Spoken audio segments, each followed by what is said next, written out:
హవ్యకవ్యములను పుచ్చుకోరు అగ్ని పితృదేవతలను. కాబట్టి సాగు సకుటుంబమెటకేని చక్కనిప్పుడు వెంటనే నీ కుటుంబాన్ని తీసుకుని ఇక్కడి నుంచి పో ఎక్కడికైనా అన్నారు. అనేటప్పటికీ పాపం ఆయన చూసి దైవ పితృ మఖముల ఏవే విధమున సల్ప కూడా తెరుగుమిది మొదల్ నీ వనరించిన దురితం బే వడవున సడబడద ఎక్కుడు భరమవు. ఓ గౌతమ, వెళ్ళిపోదాం అనుకుంటున్నావేమో, వెళ్ళిపోవడం కాదు, ఇవాళ నుంచి నువ్వు అగ్నికార్యం చేయకూడదు, నువ్వు దేవతలను ఆరాధించకూడదు, నువ్వు పితృదేవతలకు ఏ విధమైనటువంటి పూజలు చెయ్యకూడదు. ఎందుకో తెలుసా? గోహత్య చేసిన నీలాంటి దుర్మార్గుడు పూజ చేస్తే భగవంతుడు నొచ్చుకుంటాడు రా. భగవంతుడు నొచ్చుకుంటే భూమికి భారం ఎక్కువైపోతుంది నువ్వు చేసే పాపపు పనుల వల్ల. ఒక పాపం మీద ఇంకో పాపం చేద్దాం అనుకుంటున్నావేమో, వెళ్ళి మళ్ళీ అగ్నికార్యాలు చేద్దాం పూజలు చేద్దాం అనుకుంటున్నావేమో, అదేం కుదరదు. నువ్వు దూరంగా ఎక్కడికైనా పో అంతే. ఇప్పుడు ఆయన ప్రాణం ఏమిటండి? ఈశ్వరార్చన. ఆయన భగవంతుణ్ణి అర్చించకుండా ఉండలేడు, ఆయన భగవంతుణ్ణి అభిషేకించకుండా ఉండలేడు, ఆయన అగ్నికార్యం చేయకుండా ఉండలేడు, ఆయన సంధ్యావందనం చేసుకోకుండా ఉండలేడు. అటువంటి వాడిని నువ్వేమీ చెయ్యొద్దన్నారంటే చంపేశారు ఆయన ఇంకో రకంగా. ఇంత బాధ పెట్టే మాటలు మాట్లాడితే ఆయన అన్నట్ట లేచి నిలబడి, చేసితి దోషము నిష్కృతి చేసితినే గాని శాంతి చందదుపుడమిన్ వాసిగ ప్రాయశ్చిత్తము చేసుకొని యఘంబు బాయు సిద్ధమిది ముని.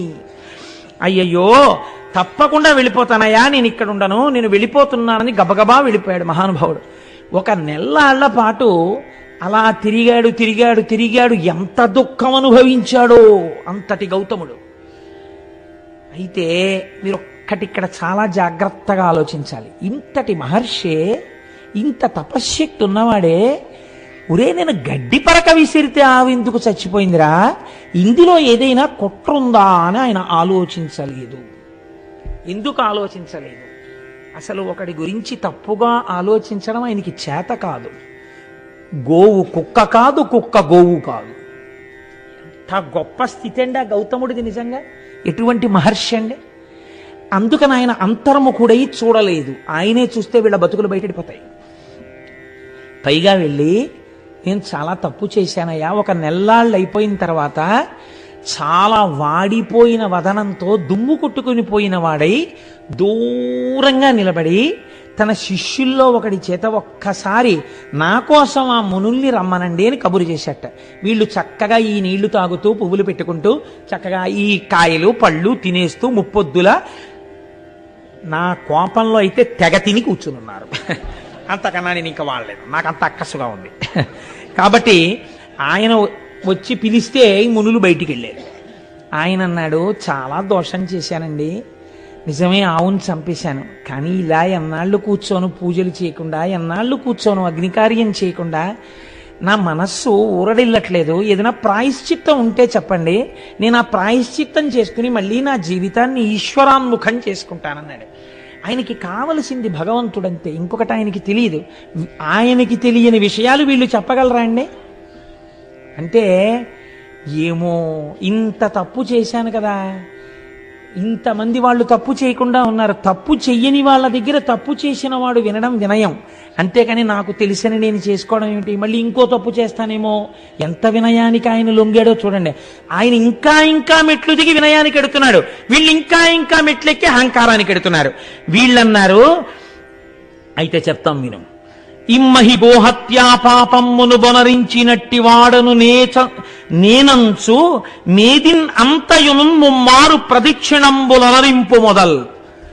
ఈ భూమండలాన్నంతటినీ 3 మార్లు ప్రదక్షిణం చెయ్యి. చేసేటప్పుడు ఏం చేస్తావో తెలుసా? అడుగు తీసి అడుగేసినప్పుడల్లా ఒక గోవుని చంపినటువంటి మహాపాతకుణ్ణి నేనే అని చెప్తూ 3 మార్లు ప్రదక్షిణం చెయ్యి భూమికి. అప్పుడు ఆ ఆవుని చంపిన పాపం పోతుందంటే ఎంత కక్ష చూడండి వాళ్ళకి అని చెప్పారు. అటు మీద ఒక్క మాసము చాంద్రాయణ వ్రతం వనరింపుము. 3 మాటలు ఇలా ప్రదక్షిణం చేసి వచ్చాక ఏం చేస్తావో తెలుసా? చాంద్రాయణ వ్రతం చేయి. చాంద్రాయణ వ్రతం అంటే ఏంటో తెలుసా అండి? ఇంకొక రకంగా చెప్పాలంటే నీకు ఒళ్ళు బలిసి ఆవును చంపేవని చెప్పడం. అంటే తినకూడనంత ఆహారం తినేస్తే కొవ్వెక్కిపోతే, మనస్సులో రజోగుణ తమోగుణ ప్రకోపం పెరిగిపోతే, సాత్వికమైన ఆహారం తినకపోతే దాని వల్ల వచ్చిన మదంతో ప్రవర్తించిన వాడు దోషం చేస్తాడు.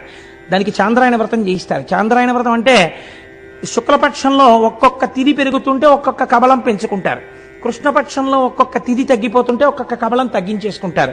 అమావాస్య నాడు అసలు అన్నం తినరు.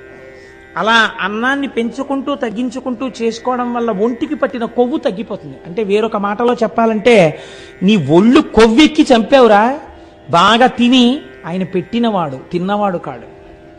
ఎంత లేసి మాటలు అన్నారో చూడండి ఆయన్ని నిజంగా. కాబట్టి నువ్వు ఇది చెయ్యి. అటు మీద ఒక్క మాసంబు చాంద్రాయణ వ్రతం వనరింపుము తదనంతరంబున. పోను అక్కడతో అయిపోయిందా? అప్పుడు ఏం చేస్తావో తెలుసా? 101 మారు పాటిగా బ్రహ్మగిరికి ప్రదక్షిణంబు అనరింపుము. 101 మార్లు ఈ బ్రహ్మగిరి చుట్టూ ప్రదక్షిణం చేయి. ప్రదక్షిణం చేసిన తర్వాత అంత మీద మృన్మయములైన లింగంబులర్ధిగూర్చి చేయు అర్చనంబు 1,000,000 మృన్మయ లింగాలు తెచ్చిపెట్టు. నువ్వే చేసుకో ఆ లింగాలన్నీ. చేసుకుని 1,000,000 లింగాలు పెట్టి ఈ 1,000,000 లింగాలకి అర్చన చెయ్యి.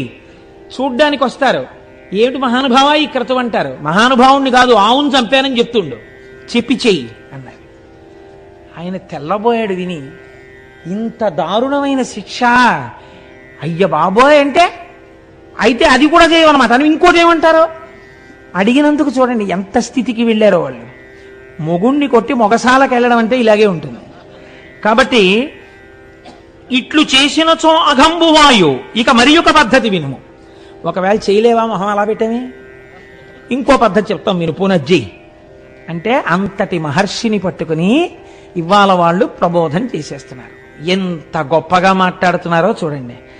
దినదినమీశ్వరున్ కొలిచి దివ్య తపం వనరించి దేవ గంగను ఇట తెచ్చి తద్విమల కాండమునం అఘమర్షణావగాహనమును ఒనర్చినం దురితమంతయు డుల్లు శుభాప్తి కోరి ఇంకను శివలింగ కోటులను కల్పన చేసి భజింపు మాపయ్యన్. ఏం చేస్తావు తెలుసా? అలా చేయలేకపోతే వెళ్ళి కూర్చుని శంకరుడి గురించి తపస్సు చెయ్యి. శంకరుడు ప్రత్యక్షమైన తర్వాత గంగ నిమ్మని అడుగు. ఇత పూర్వం వారణాసి దగ్గర ప్రవహిస్తోంది ఒక గంగ, ఇంకొక గంగని ఇటు తీసుకురా. భగీరథ ప్రయత్నం అంటారు. భగీరథుడు ఎంత కష్టపడవలసి వచ్చిందండి. ఈయన కర్మ ఈయనకి. వెళ్ళి ఆ గంగనిటి తీసుకురా. ఎక్కడా చంపావో అటువైపు నుంచి ప్రవహింపచేయి. చేసిన తర్వాత ఒక వ్రతం చేయి, అఘమర్షణ వ్రతం అనేటటువంటి వ్రతం. మళ్ళీ 1,000,000 లింగాలు పెట్టు, వాటికి అర్చన చేయి. ఇవన్నీ చేస్తే నీ పాపం పోతుంది అనుకుంటున్నాం, అలా చేయి మొదలు పెట్టాను అంటే ఇక పోయేది మొదలెట్టాడంటే ఇంకా భగీరథుడిలా ఇక మళ్ళీ వస్తాడా? ఈ ఆశ్రమం మనది, ఈ పళ్ళు మనవి, ఈ కాయలు మనవి, ఈ కూరలు మనవి. ఇంకా మళ్ళీ భగీరథుడు తిరిగి రాకుండా ఉపదేశం చేశాడు. ఆ పిచ్చి ఆయన ఇదేమిట్రా, నేను చదువుకున్నాను కదా, ఇవన్నీ ఎందులో ఉన్నాయిరా, ఏ పురాణంలో ఉన్నాయి, ఏ ఆ ధర్మసింధువులో ఉన్నాయి, ఓసారి ఆ పేజీ నెంబర్లు చెప్పండి అని అడగచ్చు కదా. నా బుద్ధి ఇలా వర్తించేగా అవును చంపాను, పెద్దలు చెప్పిన మాట విందాం అనుకున్నాడు ఆయన. కాబట్టి ఆయన ఏం చేశాడంటే శరీరంతో తిరిగితే ఏమొచ్చింది? పాపాత్ముండి పాపాత్ముండి పాపాత్ముండి అంటే పాపం పోతుందా? ఈశ్వరుడు యొక్క అనుగ్రహంతో పాపం పోవాలి. అందుకని ఈశ్వరానుగ్రహానికి నోచుకుంటానన్నాడు అని ఆయన వెళ్ళి అద్భుతమైనటువంటి తపస్సు ప్రారంభం చేశాడు. ఒక పార్థివలింగాన్ని ఒక దాన్ని చేసుకుని ఆ లింగం దగ్గర కూర్చుని పంచాక్షరి మహామంత్రంతో తదేక నిష్ఠతో శివుణ్ణి ఆరాధన చేశాడు. అలా తపస్సు చెయ్యగా శంకరుడు ప్రత్యక్షమయ్యాడు. ప్రత్యక్షమై, నాయన ఎందుకురా ఇంత తపస్సు చేశావన్నాడు. అనగానే కన్నుల నీరు కారుస్తూ గౌతముడు అన్నాడు, ఈశ్వరా మీకు తెలియందేముంటుంది, నేను ఎంత పాపం చేశానండి, ఒక ఆవుని చంపేశాను. నేను చేసిన గోహత్యా పాపాన్ని నా నుంచి తీసి నేను పాపాత్ముడను కానన్న స్థితిని నాకు కల్పించండి అన్నాడు. శంకరుడు అన్నాడు ఒక్క నవ్వు నవ్వి, ధన్యుడా నీవు మౌనికుల తల్లజ పుణ్యుడవీవు పాప్నులవు నన్యులు నిన్ వెలార్చిరిటులక్కట అక్కసుతో అనన్య సామాన్య తదీయ దర్శన సమాగత పుణ్యగతిన్ పవిత్రమై మాంజతత చెందు నీ జగము మద్వచనం వెంత నమునిమ్మిమై. అయ్యయ్యో పిచ్చాడా, ఇంత తపస్సు చేసి నా పాపం తీయమని అడుగుతున్నావా? నీకు పాపం ఉందనుకుంటున్నావా? అసలు నీకు పాపం లేదురా. నీకు పాపం ఉంది, నువ్వు గోహత్య చేశావని ఎవడు చెప్పాడు? దుర్మార్గులు రా వాళ్ళు. నిన్ను పాడు చేయడానికి ఇలా చెప్పారు, నీ మనస్సు పాడు చేయడానికి. నీకు పాపం లేదు నాయన. జగత్తులో ఎవడైనా గౌతమ మహర్షి అన్న పేరు పలికినా, గౌతమ మహర్షిని చూసినా వాడి పాపాలు పోతాయిరా. అంతటి పుణ్యాత్ముడవు నువ్వు. నిన్ను చూడ్డానికి నేనొచ్చాను నాయనా, నాకు పాపం ఉంది తీయమంటావేమిటి? వారలే గోఘ్నపాతకులు, వారే కృతఘ్నులు, గురుఘ్నపాంసనులు, వారలే ధర్మబాహిరులు, వారలే కుచ్చిత గర్హ్య కర్మఠులు, వారలే ఘాతకగ్రణులు, వారలే నృశంసులు, వారే జాల్ములెవ్వారులు నిన్ను పుణ్యనిటు వంచన చేసి కలంచిరోమది. బహుశః నాకు తెలిసి పరమశివుడు ఇన్ని తిట్లు తిట్టడం నేను ఎక్కడ వినలేదు. ఎక్కడ ఏ పురాణంలో ఏ సందర్భంలో తిట్టల.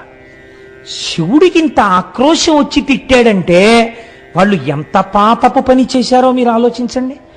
నిన్ను ఇలా కష్టపెట్టి నువ్వు పాపాత్ముడివి, గోహత్య చేశావని నిన్ను బాధలు పెట్టిన వారు ఎటువంటి వారో తెలుసా?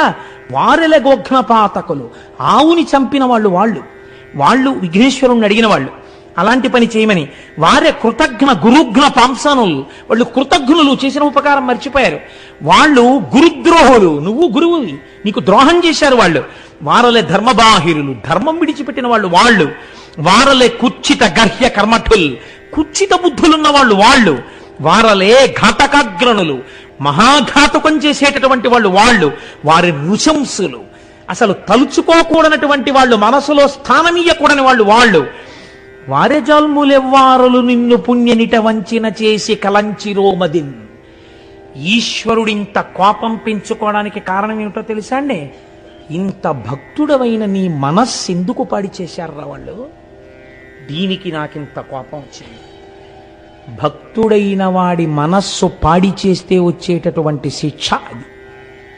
కాబట్టి ఇప్పుడు ఏమైంది అంటే ఆయన అన్నాడు, నీ దివ్య దృష్టిని చూడివని పరమేశ్వరుడు అవలోకింపచేసిన మునీశ్వరుడు అవలోకించి విస్మితుండై పరమేశ్వరుని చూచి, ఏమిటయ్యా గౌతమా, నీ చెప్పాలా ఎవరు చేశారో ఈ ద్రోహం? నువ్వు ఇంత తపోశక్తి దురంధరుడవే, నడిచి వెడుతున్న అగ్నిహోత్రానివే, నువ్వు ఒక్కసారి అంతర్ముఖుడవైతే సమస్తం తెలుస్తుందే, ఇంత పిచ్చివాడి ఏమిటిరా నాయనా, కనీసం అనుమాన పడలేదేమిరా? ఒక్కసారి అంతర్ముఖుడవు. నేను చెప్తున్నాను, మీరు చరిత్రలో ఎక్కడైనా వరమివ్వడం చూశారు, కానీ ఇంత బెంగ పెట్టుకుపోయి, ఇంత బాధపడిపోయి, ఇంత పిచ్చాడివేంట్రా నాన్న, నా మాట నమ్మరా, ఒకసారి అంతర్ముఖుడు అయి చూడు అని శంకరుడు నచ్చ చెప్పి చూడమన్న సందర్భం ఒక్కటి నాకు చూపించండి సమస్త వాంగ్మయంలో. లేదు, అది గౌతముడికే చెల్లింది. ఎంతటి ఉదయుడో మహానుభావుడు, ఎంతటి మహానుభావుడో! ఆయన తెచ్చిన గంగ చేత పోషింపబడిన శరీరాలు ఈ శరీరాలు.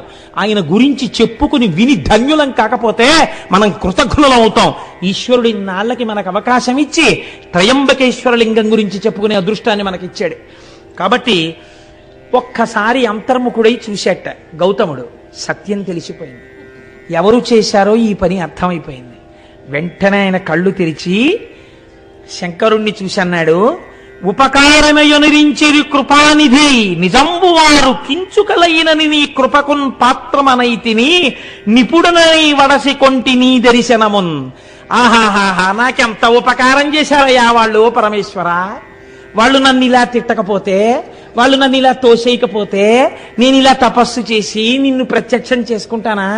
నిన్ను చూడాలి, నా పాపం పోవాలని ఎంత కఠోరంగా తపస్సు చేశాను, ఎంత మనస్సు పెట్టి తపస్సు చేశాను. అవతల వాడిలో చెడు చూడడం మంచివాడికి చేత కాదురా. కుక్క ఆవు కాదు, ఆవు కుక్క కాదు చెప్పాడు కదా విఘ్నేశ్వరుడు. కాబట్టి మహానుభావులు నాకు ఎంత ఉపకారం చేశారండి, వాళ్ళ వల్ల కదా మీ దర్శనమైంది. వాళ్ళంతా ఉపకారం చేస్తే వాళ్ళని నేను ఏమని నిందించను, నేను వాళ్ళకి రుణపడిపోయాను పరమేశ్వర అన్నాడు. లోకమునందు లోకేశ్వరుణ్ణి చూడడం తప్ప అవతల వాడిని తప్పు పట్టడం చేత కాని గౌతముడు తెచ్చిన గంగ తాగి బతికిన జీవితాలు బురద జల్లుకునే స్థాయిలో తెల్లవారులేస్తే పేపర్ల నిండావే. ఎంత కృతజ్ఞపు కుచ్చిత కుళ్ళు బతుకులై కూర్చున్నాయండి మనవి. ఎంత సిగ్గుపడాలి నిజంగా మనం. గౌతముడు ఎంత పరివేదన చెందుతాడు. ఒక్క చోట గౌతమ మునికి విగ్రహం లేదా? ఒక్క చోట గౌతముడి గురించి చెప్పేవాడు లేడా?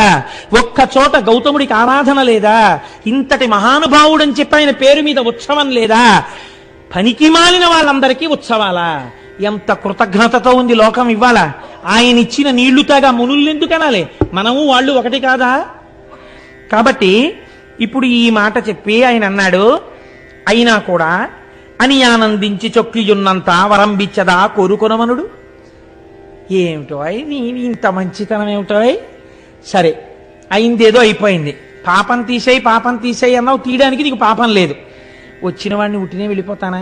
ఏదైనా వరం కోరుకో, వరం ఇస్తానన్నాడు. చిత్రం ఏమిటో తెలుసా అండి, ఆయనకి ఏది గుర్తొచ్చిందో తెలుసా? వరుణుడు జలం ఇవ్వనన్నాడు, మునులు నువ్వు గంగని తీసుకురా అన్నారు. పోనీలే, వాళ్ళు చెప్పిన మాట ఇంకా వింటున్నాడు. ఎంత పెద్దరికం ఇచ్చాడో చూడండి. ఇప్పుడు వాళ్ళు చెప్పిన మాట మనం అడిగితే శివుడు కోపడతాడేమో, ఇంకా నీకేం బుర్రలేదా, వాళ్ళు చెప్పిన మాటలే అడుగుతున్నావు, సర్వజ్ఞుడు కదా అని అనుకోలేదు. మహానుభావం, నిజమైన కృతజ్ఞత అంటే ఇది. నన్ను వాళ్ళు పంపించబట్టి మీ దర్శనం అయిందండి లొల్లి మాట్లాడటం లేదు. నిజంగా వాళ్ళు ఎంత పుణ్యాత్ములో, ఎంత ఉపకారం చేశారో, నేను వాళ్ళ చెప్పిన మాటలే గట్టిగా పట్టుకోవాలనుకుంటున్నాడు. అంటే పైకి ఒక మాట, లోపల ఒక భావన కాదు. నిజంగా లోకంలో అవతలవాడి యందు దుష్టత్వం చూడడం చేత కానివాడు. కాబట్టి ఇప్పుడు ఆయన ఏమడిగాడో తెలుసా అండి ఆయన్ని? అయ్యా, మీరు నిజంగా నన్ను కానీ అనుగ్రహించాలనుకుంటే ఒక్కసారి మీ జటాజూటంలో ఉన్న గంగని విడిచిపెట్టండి, నేను ఆంధ్రదేశానికి తీసుకెడతానన్నాడు. అనగానేట గభాలన గంగ పైనుంచి కిందకి దూకిందిట స్త్రీ రూపంలో. తల్లి తెల్లటి వస్త్రాలతో నిలబడేటప్పటికీ ఇవన్నీ గౌతముడు కోరుకున్నవి కావు. గంగా దర్శనం అయింది ఆయనకి. వెంటనే రెండు చేతులు ముకిలించన్నట్ట, తల్లిలో ధన్యపు పుణ్యపు ముల్లోకములకు శుద్ధి ఒనరించదవు ఉత్పుల్లాబ్జలోచన, నన్ను చల్లగా నిర్మలుని చేయు శంకరు రాణి, ఓ శంకరుడి రాణి. అమ్మా, పుల్లాబ్జలోచన, తామరపూల వంటి కనులున్నదానా, తల్లి లోకాలన్నింటినీ రక్షించేదానా, పాపాలు కడిగేదానా, నన్ను నిర్మలుణ్ణి చెయ్యమ్మా అన్నాడు ఆయన. ఇంకా గంగలో స్నానం చేసి తను నిర్మలత్వం పొందాలని. అంటే ఆ తల్లి అంది, తప్పకుండానయ్యా, నీకు అభిషేకము గూరిచి వీక చనెద శివుని తలకు వేగ ననగ బల్ వ్యాకులితుడంగగు మునినవలోకించి శివుండనియే నిలువుమని గంగన్. ఆవిడంది, నువ్వు కోరుకున్నట్లుగా ఇక్కడొక్కసారి నేను ఆగుతాను, నీటి రూపంలో నీ తల మీద పడతాను. అంటే నీకు గంగా స్నానం అయిపోయింది కదా, నువ్వు నిర్మలుడు అయిపోయినట్టే కదా, ఇంకేం కావాలి? నువ్వేమడిగావు? నన్ను నిర్మలుణ్ణి చేయమన్నావు, నేను ఒక్కసారి నీ తల మీద పడతాను, అభిషేకం అయిపోతుంది. కాబట్టి గంగా స్నానం అయిపోయింది. నీకు స్నానం అవుతుందని లేదా ఆవిడ, నీకు అభిషేకం అవుతుందని అయిపోతుంది. కాబట్టి నీవు కోరుకున్నట్టు పోని గంగా స్నానం అయిపోయింది కదా, నేను వెంటనే మళ్ళీ శివుడి తల మీదకి ఎక్కేస్తాను, ఇంకొక మారు భూమి మీద ప్రవహించాను. ఒక్కసారి ప్రవహించినందుకు ఎంతమంది వచ్చి స్నానాలు చేసి పాపాలు వదులుతున్నారో చూస్తున్నాను. మళ్ళీ ఇంకో పాయా, వద్దు బాబోయ్, మళ్ళీ తల మీదకి వెళ్ళిపోతానండి. అంటే ఆయన అన్నాడు, అమ్మా నేను అది కాదు కదమ్మా అడిగింది, లోకానికి అంతటికీ సుభిక్షం కావాలమ్మా, నువ్వు ప్రవహించాలని కదా తల్లి నేను కోరింది అన్నాడు. అంటే ఆవిడంది అటు ఇటు చూసి, ఈ మాట వినేటట్టు లేడు, ఈయనకి వరం ఇచ్చినవాడు మా శంకరుడేమో భోళాశంకరుడు, ఈయనేమో కుదరదంటాడు ఎలాగోనని, ఈయన కుదరదు గంగా నువ్వు ప్రవహించనే లోపల మనమేమో నియమం పెట్టేస్తే గొడవ వదిలిపోతుందని శంకరుడి వంక చూసింది. ఏమండి, ఆయన తప్పకుండా ప్రవహించమంటున్నాడు, నేను ప్రవహిస్తాను, మీరు లింగ రూపంలో ఇక్కడ వెలియండి, మీరు ఇక్కడ లింగ రూపంలో ఉండండి, నేను ఇక్కడి నుంచి ప్రవహిస్తాను, ప్రవహించి వెడతాను. 33 కోట్ల మంది దేవతలు కూడా నా ప్రవాహం ఎటు వెడుతుందో అటు ఉండాలి. అంటే ఆయన అన్నాడు, తప్పకుండా అలాగే ఉంటాను గంగా అన్నాడు. ఆయన ఎంత భక్తవశంకరుడో ఆయన చూడండి, తప్పకుండా ఉంటాను లింగ రూపంలో ఉన్నాడు. దేవతలందరూ పరుగు పరుగునొచ్చి మన్ని కూడా ఉండమంటాడో ఏమిటో. భీమహా, నిన్ననే కదా విన్నాం, ఆయన శాసనం కాదనకూడదు. వాళ్ళు వచ్చి అన్నారు, అమ్మ అమ్మ అమ్మ అమ్మ మాకు మాత్రం ఒక ఎగ్జంప్షన్ ఇయ్యమ్మా, ఏడాదికి ఓ రోజు వచ్చి ఇక్కడ కూర్చుంటాం. 2 పుష్కరాలు వచ్చినప్పుడు ఏడాది అంతా ఉంటాం. 365 రోజులు ఇక్కడే కూర్చుని ఉండమని మాత్రం నియమం పెట్టకమ్మా, మమ్మల్ని వదిలే, అందరి బదులు మహానుభావుడు పరబ్రహ్మం పరమశివుడు ఉంటున్నాడు కదా తల్లి లింగ రూపంలో, మమ్మల్ని వదిలేయమ్మా అన్నారు. సరే, పుష్కరాల్లో వచ్చి ఏడాది ఉండండి, సంవత్సరానికి ఓ రోజు వచ్చి ఈ తటంలో కూర్చోండి, అలాగే కూర్చుంటా ఉన్నారు. అన్న తర్వాత ఇప్పుడు ఆ గౌతముని పేరు మీద వెడుతున్నటువంటి గంగ పాయ కనుక దీనిని గౌతమి అని పిలుస్తారయ్యా, ఇదిగో ఈ గౌతమి ప్రవహిస్తుంది అన్నారు. ఇప్పుడు స్వామి త్రయంబకుడన్న పేరుతో అక్కడ వెలిశాడు. మిగిలినటువంటి లింగాలకు ఒక్కొక్క దానికి ఒక్కొక్క పేరుంది. ఇక్కడ వెలిసినటువంటి శివలింగానికి త్రయంబక లింగము అని పేరు. అలా ఎందుకంటారో తెలుసా అండి? ఇది పరమశివుని యొక్క అపారమైన కారుణ్యాన్ని, ఆయన సౌలభ్యాన్ని తెలియచేస్తుంది. అప్పై దీక్షితులు వారని మనకి ఒక మహాపండితుడు ఒక ఆయన ఉన్నారు. వారు ఎంతగా శివోపాసన చేశారో అటువంటి వారికి ఒకానొకప్పుడు ఒక ఆలోచన వచ్చింది. అసలు నిజంగా నా మనస్సు శివుణ్ణి పట్టుకున్నది నిజమైతే ఎలా తెలియాలి? నిద్రపోతున్నప్పుడు కూడా శివుణ్ణే తలుచుకుంటూ ఉండాలి, కానీ నిద్రపోతున్నప్పుడు నేను అలా తలుచుకున్నానో లేదో నాకు తెలియదే. రెండోది ఏమిటి? నాకు పిచ్చెక్కితే నేను శివుడి గురించే మాట్లాడుతూ ఉండాలి పిచ్చిలో. అప్పుడు మిగిలిన వాళ్ళు వింటారు నాకు పిచ్చెక్కిన. విని నేను పిచ్చెక్కినప్పుడు ఏం మాట్లాడుతున్నానో వాళ్ళు చెప్తే నేను శివుడి గురించే మాట్లాడితే నేను శివభక్తుడిని అయినట్టు అని శిష్యుల్ని పిలిచి అన్నారు, ఒరే ఆ గూట్లో పిచ్చెక్కే మందుంది, అది పట్టుకురండి, నేను తాగేస్తాను. నాకు ఒక 2 గంటల పాటు ఆ పిచ్చిలో నన్ను ఉండనివ్వండి. నేను పిచ్చిలో ఉన్నప్పుడు ఏం మాట్లాడుతుంటానో మీరు రాయండి జాగ్రత్తగా కిటికీ దగ్గర కూర్చుని. ఓ 2 గంటలు అయిపోయిన తర్వాత లోపలికి రండి, ఇదిగో అటువైపు కిటికీలో ఇంకో మందు ఉంది, అది పోసేయండి నా నోట్లో, నా పిచ్చి తగ్గిపోతుంది. తగ్గిపోయిన తర్వాత నేను పిచ్చిలో ఏం మాట్లాడానో నాకు చూపించండి రా అన్నారు. దీన్నే పిచ్చెక్కినప్పుడు అప్పై దీక్షితుల వారు చేసినటువంటి స్తోత్రాల్ని ఉన్మత్త పంచశతి అని పిలుస్తారు. ఆయన పిచ్చిలో మాట్లాడారు. ఆయన పిచ్చిలో పరమశివుడి గురించి ఏమని మాట్లాడారో తెలుసా అండి? ఒక శ్లోకం ఉన్మత్త పంచశతిలో, అర్కద్రోణ ప్రభృతి కుసుమైరచనం తే విధేయం ప్రాప్యంతే నస్మరహర ఫలం మోక్ష సామ్రాజ్యలక్ష్మీ ఏతజ్జానన్నపి శివ శివ వ్యర్థయన్ కాలమాత్మన్ ఆత్మద్రోహీకరణ వివశో భూయ సాధపతాని. ఆ ఉన్మత్త పంచశతిలోంచి ఒక శ్లోకం ఇది. ఆయన అన్నారు, ఈశ్వర, ప్రపంచంలో ఎవడైనా చాలా గొప్ప కోరిక తీర్చాలి అని అనుకుంటే దానికి తగిన పూజ అడుగుతాడు. నువ్వేమడిగావు? జిల్లేడు పువ్వులతో పూజ అడిగావు. ఎవరైనా జిల్లేడు పూలు కోసుకుంటుంటే మీరు ఎందుకండి జిల్లేడు పూలు కోసేస్తున్నారని ఎవరు అడగరు. ఆ పనికి మాలిన అన్ని ప్రదేశాల్లోనూ జిల్లేడు ఉంటుంది కాబట్టి లోకమంతా విడిచిపెట్టేసినటువంటి చెట్టు యొక్క పూలు నీకు కావాలి. రెండోది ద్రోణి, అర్క, ద్రోణ పుష్పం అంటే తుమ్మి పువ్వు. రెండోది నీకు తుమ్మి పువ్వు కావాలి. ఈ 2 ఎవ్వరూ అడగరు, ఎవ్వరూ కొయ్యరు, ఎవరూ దండలు కట్టరు, ఎవరూ సిగలో పెట్టుకోరు. అది ఇంతంత బంతుల్లో ఉంటుంది. ఆ బంతుల్లోంచి ఇంతంత పువ్వు బయటికి వస్తుంది, ఇంతే ఉంటుంది. శ్రీకాళహస్తిలో బయట అమ్ముతుంటారు ఈ తుమ్మి పూలు. కాబట్టి నీకు ఈ తుమ్మి పూలు వేస్తే చాలు, ఈ జిల్లేడు పూలు వేస్తే చాలు. ప్రపంచంలో ఎవ్వరూ కోరుకోనివి, ఒకవేళ ఎవరైనా వచ్చి కోసుకుంటున్నా అదేంటబ్బాయి అలా కోసేస్తున్నావు అని అననివి, ఇంత చౌకబారుగా దొరికేవి ఈ రెండింటినీ నువ్వు పుచ్చుకుని ప్రాప్యంతే నస్మరహర ఫలం మోక్ష సామ్రాజ్యలక్ష్మీ. ఏమిస్తావు? ఓ రూపాయో పావలో ఇవ్వడం కాదు, ఒక్క తుమ్మి పువ్వు వేస్తే, ఒక్క జిల్లేడు పువ్వు వేస్తే మోక్షం ఇచ్చేస్తావు. మోక్ష సామ్రాజ్యలక్ష్మీ ఏతజ్జానన్నపి శివ శివ వ్యర్థయన్ కాలమాత్మన్. ఇంత అనుగ్రహ ప్రదాతవై నువ్వుంటే ఒక్క జిల్లేడు పువ్వు, ఒక్క తుమ్మి పువ్వు తెచ్చి నీ పాదాల మీదేసి శివా శివా అని నేను అనను. నేనేం చేస్తుంటాను? మిగిలిన పనికిమాలిన పనులన్నీ చేస్తుంటాను. ఈ 2 పనులు చేసినట్టుగా నాకు కనపడదు. శివ శివానను, ఈ 2 పువ్వులతో నీకు పూజ చెయ్యను. ఆత్మద్రోహీకరణ వివశో భూయసాధపతాని. నా అంత ఆత్మద్రోహి ఇంకెక్కడుంటాడు? ఇంత సులభుడు నువ్వు, ఆ పని కూడా చెయ్యలేని ఆత్మద్రోహిని నాకు నేను ద్రోహం చేసుకుంటున్నాను పూజ చెయ్యకుండా అని మహానుభావుడు అప్పై దీక్షితుల వారు ఉన్మత్త పంచశతిలో మాట్లాడతారు. పిచ్చి తగ్గిపోయిన తర్వాత శిష్యుల శ్లోకాలు చదివితే పర్వాలేదైతే నా మనస్సు శివుణ్ణి పట్టుకుందన్నారు ఆయన. అలా ఎంతటి సులభుడో చూడండి. త్రయంబకేశ్వరుడిగా వెలిశాడు. త్రయంబకుడు వెలిసిన తర్వాత గౌతమి అన్న పేరుతో గౌతమ మహర్షి పేరు మీద గంగ వెళ్ళిపోతోంది. వెళ్ళిపోతుంటే అక్కడ ఉన్నటువంటి మునులు ఇప్పటి వరకు ఏ మునులైతే గౌతమ మహర్షిని పో అని తరిమేశారో వీళ్ళందరూ ఒరే శివుడి జటాజూటంలోంచి గంగ కింద పడిందిట మళ్ళీని, కాబట్టి గబగబా వెళ్ళి మనందరం స్నానం చేద్దాం రండని మళ్ళీ గబగబా వచ్చేసారు. ఉత్తరీయాలు కట్టేసుకున్నారు, మళ్ళీ గబగబా మంత్రాలు చెప్పేసుకుంటున్నారు, స్నాన మంత్రాలు. అందులో మునిగేద్దామని భార్యలతోటి శిష్యులతోటి దిగుతున్నారు. చూసిందిట గంగా నది. ఆయన పేరు మీద పుట్టితే మళ్ళీ ఇందులో కూడా స్నానం చేసి పాపాలు పోగొట్టేసుకుందాం అనుకుంటున్నారా?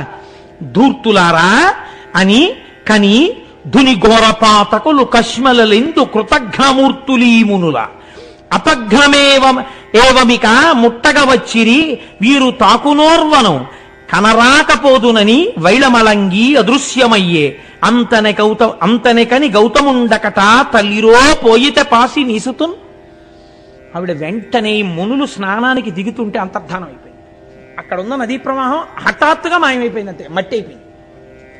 తడి కూడా లేదు, అది విచిత్రం. మళ్ళీ ఎండిపోయిన భూమి అయిపోయింది.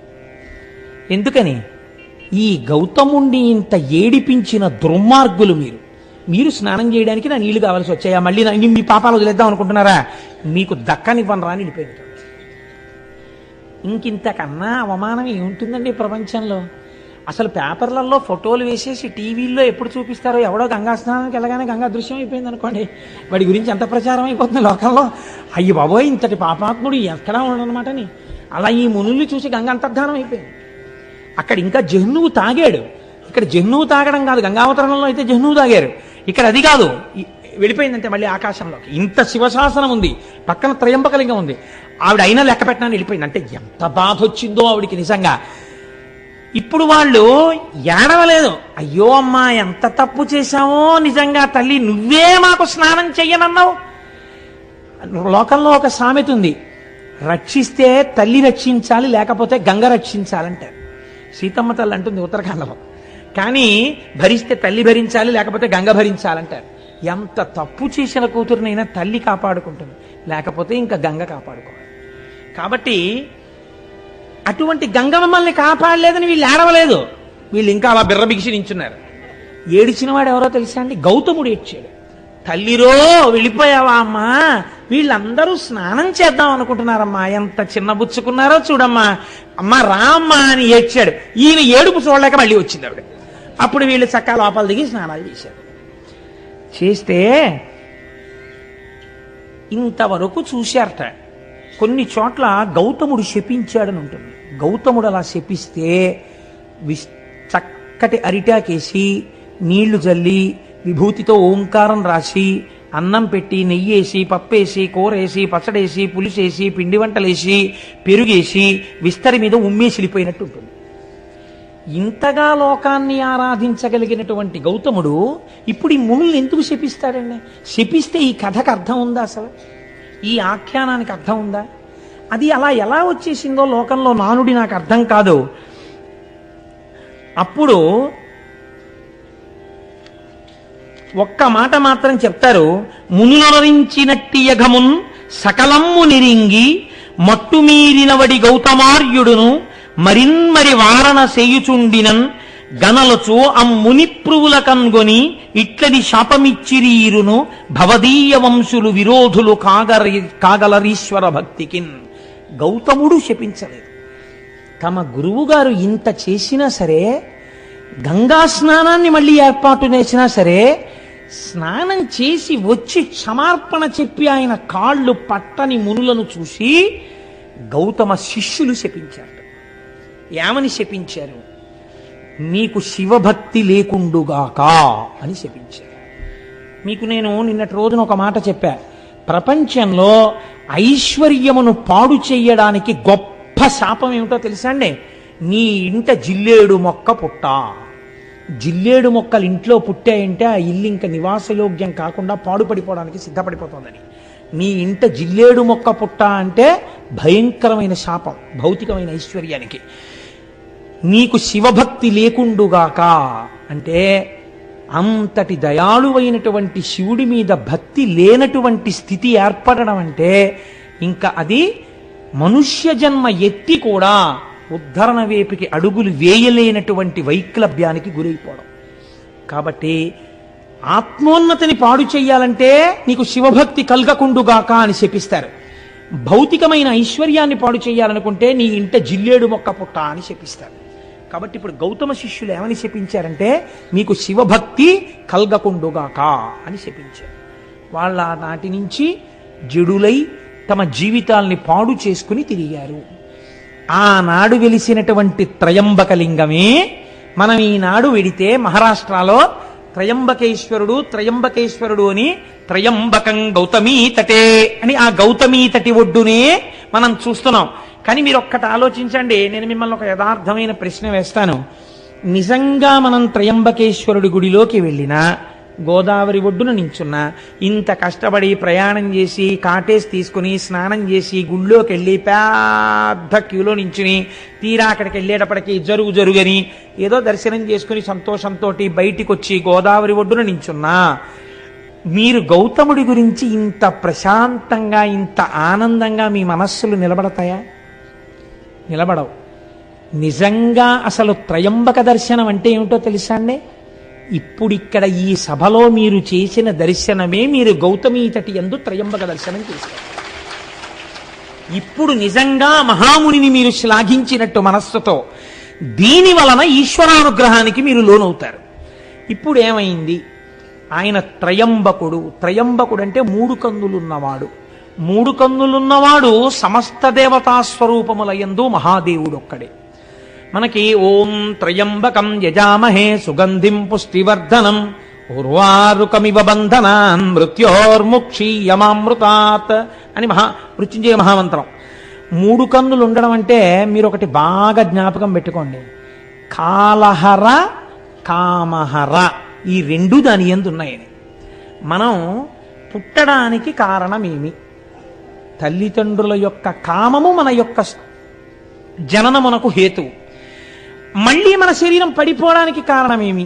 కాలము కారణము. కొంతకాలం వచ్చిన తర్వాత డేట్ ఆఫ్ డెత్ ఉంది కదండి. కాలము వలన పడిపోతారు, కామము వలన మళ్ళీ ఉపాధి తీసుకుంటారు. కామమును కాలమును రెండింటినీ హరించగలిగిన వాడంటే మీకు మళ్ళీ ఇంకొకసారి అమ్మ కడుపులో పుట్టవలసిన అవసరము లేకుండా చెయ్యగలిగిన వాడు, వాడు 3 కన్నులున్నవాడు. అందుకే మనం త్రయంబకలింగాన్ని శివలింగాన్ని ఆరాధన చేస్తే ఒక మాట చెప్తాం, త్రిదళం త్రిగుణాకారం త్రినేత్రం త్రియాయుషం అంటాం. త్రియాయుషం అంటే ఏమిటో తెలుసా అండి? 3 ఆయుర్దాయములను చూసేటట్టు చేస్తాడు. ఈ మాట చెప్పి మారేడుదళం వేస్తే త్రిజన్మ పాప సంహారం ఏకబిల్వం శివార్పణం అంటాం. ఇది త్రియాయుషం అంటే వార్ధక్యంలో ఒక ఆయన వచ్చేసాడు అనుకోండి. వార్ధక్యంలోకి అంటే ఆయన ఏం చూసేశాడు? బాల్యము యవ్వనము కౌమారము 3 చూశాడా లేదా? చూస్తే కదా ఇప్పుడు వార్ధక్యంలో ఉన్నాడు. ఒక ఆయన అసలు వార్ధక్యంలోకి వెళ్ళలేదనుకోండి, వెళ్లకుండానే వెళ్ళిపోయాడంటే అర్థం ఏమిటి? ఆయన పూర్ణాయుర్దాయాన్ని పొందలేదు. 4వ ఆయుర్దాయంలో నించున్నాడంటే మిగిలిన 3 ఆయుర్దాయాల్ని చూశాడు. మిగిలిన 3 ఆయుర్దాలు చూసేటట్టుగా చేస్తాట ఒక్క మారేడుదళం శివలింగం మీద వేస్తే వాడు త్రయంబకుడు. వాడు త్రిదళం త్రిగుణాకారం. అది కూడా ఎలా చేస్తాడు? త్రిగుణాతీతుణ్ణి చేస్తట. ఆ ఆయుర్దాయము ఈశ్వరోపాసనగా మార్పిస్తట. మార్పించి ఏ పాపము మీకు అడ్డొస్తోందో ఈశ్వరుణ్ణి చేరకుండా దాన్ని తీసేస్తట. ఇదంతా దేనికి? ఒక్క మారేడుదళానికి. అంత సులభుడై ఉంటాడు. 3 కన్నులతో ఉంటాడు. ఈ 2 కన్నులు సూర్యచంద్రులు. ఇది అగ్నిహోత్రం. సూర్యచంద్రులు కాలమునకు గుర్తు. సూర్యుడు పగలుంటాడు, కాలం నడుస్తుంది. చంద్రుడు రాత్రుంటాడు, కాలం నడుస్తుంది. కాలము మిమ్మల్ని శోషింపచేసి పడగొడుతుంది. ఇది అగ్నిహోత్రము. కామాన్ని దహిస్తుంది. అందుకే మన్మధుణ్ణి దహించాడు. ఇది కామహర, ఇవి కాలహర. అంటే మళ్ళీ పుట్టవలసిన అవసరం ఉండదు, మళ్ళీ కాలములో పడిపోవలసిన అవసరం ఉండదు. అటువంటి స్థితిని మీకు ఇయ్యగలిగినటువంటి వాడు, ఇది ఇయ్యగలిగిన వాడు మీ కోరికలు తీర్చడం పెద్ద లెక్క. ఏదైనా తీర్చగలడు. కాబట్టి ఇప్పుడు గౌతమీ తటి యందు వెలిసినటువంటి త్రయంబక లింగం అంత గొప్ప లింగం. ఆ త్రయంబకుణ్ణి ఒక్కసారి చూసి ఒక్క నమస్కారం చేస్తే 3 కన్నులున్నవాడా మహాదేవా అని నమస్కరిస్తే చాలు, మీకింత ఫలితాన్ని ఇచ్చేస్తాడు. ఇంతటి మహాపురుషుడై లోకమునందు ద్వంద్వభావనలు లేకుండా అంతటా ఈశ్వరుణ్ణే చూస్తూ శంభులింగ ఆరాధనా ఫలితముగా జీవితమును అలా మార్చుకుని భగవంతుణ్ణి భూమి మీదకి తీసుకొచ్చి తన విరోధుల్ని ఈశ్వరుడు తిట్టేంత కోపం ఆయనకి కల్పించి ఒక నది ప్రవహించేటట్టు చేసి ఆనాటి నుంచి ఈనాటి వరకు మన వరకు బతుకుతున్నామంటే, ఇన్ని క్షేత్రాలు వచ్చాయంటే కారకుడైన మహాపురుషుడైన గౌతముణ్ణి మనం ఇవాళ స్మరించగలిగాం. అటువంటి త్రయంబక లింగం గురించి చెప్పుకోగలిగాం. నా మొహం ఇంకొక లింగం కూడా అవడం కాబట్టి అవకపోతే 5 అనుకుంటాను, 6 అనుకుంటాను, ఒక్క లింగం కూడా 2 1లోకి వచ్చింది. నానాటికి తీసి కట్టు నాగంబొట్టు. ఫోన్లేండి అన్నాళ్ళకైతే అవుతాయి. ఆయన ముందే చక్కటి వాక్కు చెప్పారు మా గోపాలకృష్ణ గారు. 365 రోజులు ఉంటుందన్నారు శివపురాణం. అలా అవుతుందో ఏమిటో నాకు, ఆయన వాక్కు సత్యవాక్కు. అందుకని మీరు ఎప్పుడో మళ్ళీ రేపు ఎప్పుడో మహానుభావ 42 రోజుల్లోనో 40 రోజుల్లోనో అయిపోతుంది అనండి మళ్ళీ ఒకసారి. కనుక అంతటి గొప్ప శివలింగ దర్శనం మనం ఇవాళ చేశాం. ఆ గౌతమీ దర్శనాన్ని చేశాం. ఆ గోదావరి నీటిని ఇంటికెళ్ళి తాగేటప్పుడు ఎంత కృతజ్ఞతాభావంతో తాగుతామండి. ఇవాళ ఇంటికెళ్ళి గ్లాసులో నీళ్లు తీయగానే ఇప్పుడు మనకి నీళ్లు కనపడవు. ఆ గౌతముడు, ఆ అహల్య వాళ్ళ కారుణ్యం కనపడుతుంది. ఇన్నాళ్లకి మనం గోదావరి నీళ్ళు అలా తాగుతున్నాం కృతజ్ఞతతో. అటువంటి బుద్ధి మనకిచ్చిన ఆ త్రయంబక లింగానికి వీరొక్కసారి కైమోడ్చి నమస్కరిస్తూ రేపటి రోజు కాశీ, అద్భుతమైనటువంటి వారణాసి క్షేత్రానికి వెళ్ళి ఎన్ని వారణాసిలో చూడవలసి ఉంటుందో దాని వైభవం ఏమిటో రేపటి రోజున విజ్ఞాపన చేస్తాను.